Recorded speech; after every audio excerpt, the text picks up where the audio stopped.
Okay, so this is the third video of exercise 5.5 on page 127, dealing with graphs, with the parabola graph in particular. We're looking at 1g. In 1g, we're given the equation y is equal to negative into x plus 4 squared plus 9. So again, we can multiply this out. So it's going to give you negative x squared, that will give you 8x, so it's negative 8x, that will be 16. So it's negative 16 plus 9 is negative 7. Okay, let me just check. Negative 16 plus 9 is negative 7. Right. So the 5 points that we need to consider, or the 4 points we need to consider before we can draw the graph. The shape of the graph, as you can see, is negative, so the graph will have a maximum. Secondly is our x-intercept. What do you do for x-intercept? Let y equal to 0. So we have 0 is equal to negative x squared minus 8x minus 7. Okay? So divide by negative, so 0 is equal to x squared plus 8x plus 7. Trinomial, or you can use a calculator, or your quadratic formula. So x is equal to 7 in the negative, or x is equal to negative 1. Y-intercept, what do you do for y-intercept? We let x equal to 0. So we have y is equal to negative 7. Okay? The next point is our turning point. So our turning point, we could have read it off from here, which is negative 4 and 9. But say we didn't know that. Okay? It's going to be the axis of symmetry, which is x is equal to minus b over 2a. So your b value is negative 8. So it's negative into negative 8 over 2a is negative 1. So that's going to give you negative 4. So what do I do with that? I sub it into one of the previous equations. So y is equal to negative into negative 4 squared minus 8 times negative 4 minus 7. Put that in the calculator. You should get an answer of 9.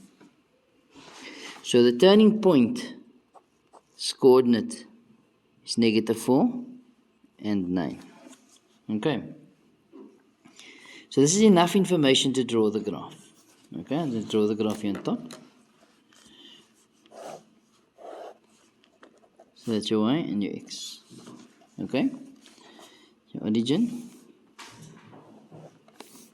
So your x-intercepts negative 1 and negative 7. The shape of the graph is frowning. We'd have a maximum, and you cut your y-intercept at negative 7. Okay, there's an axis of symmetry at x is equal to negative 4, and on 4 it turns at 9. So negative 4 and 9. So the graph is going to go down like that. Okay, 7 is a bit lower, of course. So there we go. Okay. So let's look at the questions regarding these graphs. Okay, so the first question is your domain. Domain is all possible x values. Okay, does this graph exist at negative infinity? Yes. Does this graph exist at positive infinity? Yes. So all the values exist on this graph. So I say x is an element of all real numbers. Let's look at the range of this graph. The range is all possible y values. Does this graph exist at negative infinity? Yes. Okay, where does this graph stop existing at? 9. So it has to be less than 9. So you got y in 9. So y must be less than and equal to 9. Let's look at number 2. Number 2 says, where is f of x greater than or equal to 0, and where is f of x less than and equal to 0, and less than 0. Okay. So we look at the graph. Where is it? Greater than 0 is all along that shaded region there. So it's from negative 7 till negative 1. Is that a continuous or break-in solution? Continuous. So x is greater than negative 7 but less than 1. And less than negative 1. And equal. Okay, as you can see there, there's an equal sign there. When do we leave the equal sign out? If it's an asymptote, or when the denominator is 0 at that point. Okay. We won't include the negative 7 or the negative 1 in that case. Okay. Then the question is, where's f of x less than 0? So we can say for now that is your f of x graph. So where is it less than 0? All along this highlighted version there. Okay. So it's a broken solution. So we say x must be less than negative 7 or x must be more than negative 1. Okay. The third question. Question 3. Question 3 says, is this a maximum or minimum? It's a maximum.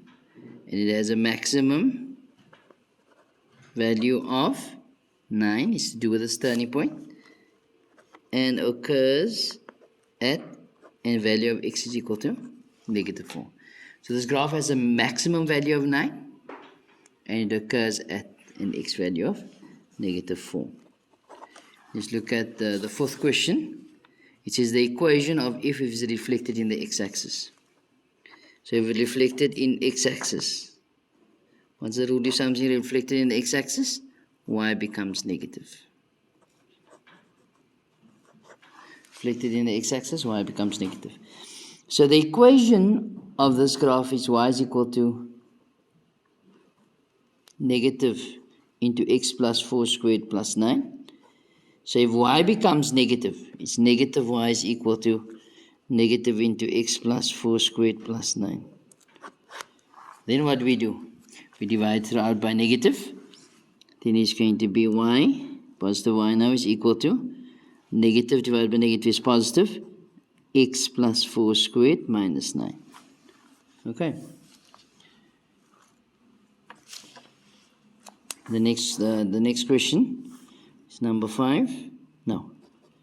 Number 4, the second part of number 4. If it's reflected in the y-axis or the x equal to 0 line, is the same thing. So if reflected in the y-axis, x becomes negative. That's the rule. Okay, x becomes negative. So your equation is y is equal to negative into x plus 4 squared plus 9. So if x becomes negative, it's negative x plus 4 squared plus 9. You would get the full mark there already. But if you really want to make this positive, you take out negative as a common factor, but because of the square it remains positive. There's that equation. And then the last one is number 5. They want to know p of x. If f of x minus 4, the f of x equation is negative into x plus 4 squared plus 9 minus 4. That negative 4 is this part here. Okay? So in other words, the equation is p of x is equal to a negative into x plus 4 squared plus 5. Okay?